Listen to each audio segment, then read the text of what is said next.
Hello everybody, আসসালামু আলাইকুম। আমি মরিয়ম জামিলা সুবা। অনেক দিন পর আমি চলে এসেছি তোমাদের সামনে। আমি 2024 সালে পঞ্চম শ্রেণীতে উঠবো এবং আমি বৃত্তি পরীক্ষা দেব। তোমরা যারা যারা বৃত্তি পরীক্ষা দেবে তারা যদি চাও তাহলে আমার সাথে থাকতে পারো। আজ আমি বই পেয়েছি, তাই আমি অনেক বেশি খুশি। চলো আজ আমি আমার বইগুলো একটু তোমাদেরকে দেখাই।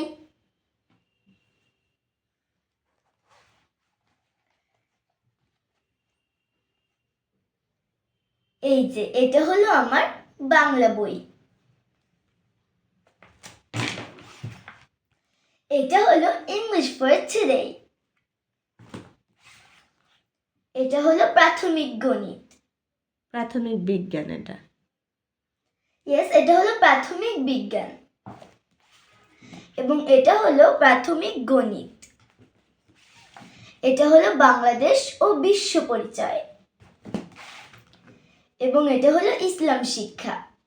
আগের বইয়ের তুলনায় এবারের বইগুলো চেঞ্জ করা হয়েছে এবং বইয়ের কভারগুলো অনেক বেশি রঙিন, তো আমার অনেক পছন্দ হয়েছে। তো বন্ধুরা, তোমরা ভালো থেকো। আল্লাহ হাফেজ।